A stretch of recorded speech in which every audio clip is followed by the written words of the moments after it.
What we are told is that as of now, this Defense Intelligence Agency assessment, it does conclude at this point, again, it is still very early, that those underground facilities, including the centrifuges, including the highly enriched uranium that everyone has been talking so much about, those are largely intact. Now, of course, this does stand at odds with what President Donald Trump and Secretary of Defense Pete Hegseth have been saying in recent days about the impact of these U.S. military strikes. Preliminary intelligence assessment, and the entirety of that assessment was not leaked to the media. Only tidbits of that assessment were leaked to CNN. And we have seen this playbook run before, where you have people in the intelligence community or perhaps on Capitol Hill, we don't know, but I believe the FBI is investigating to find out who that leaker was, because it's illegal and they should be held accountable for that, leaked bits and pieces of an intel assessment to push a false narrative. And it's to the same reporter, I will add, Natasha Bertrand of CNN, who has done this in the past. In 2020, it was Natasha Bertrand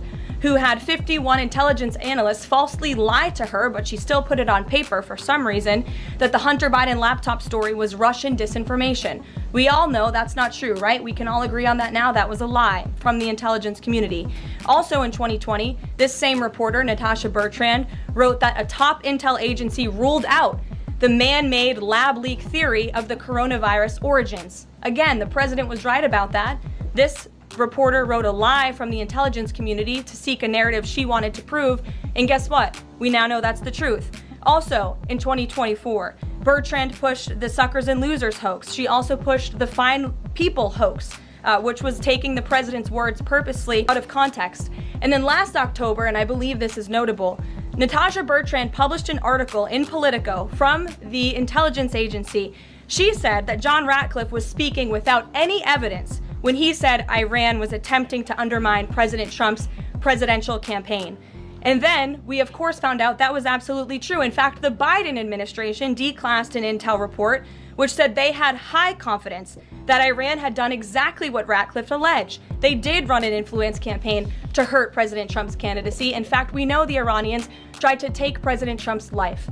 And so this is a reporter who has been unfortunately used by people who dislike Donald Trump in this government to push fake and false narratives. She should be ashamed of herself.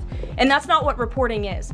Journalism is trying to find the facts and the truth. And this week we saw this same reporter being used to push a fake narrative to try to undermine the President of the United States, and more importantly, the brave fighter pilots who conducted one of the most successful operations in United States history. And I think the American people fully know that this operation was a complete and total success.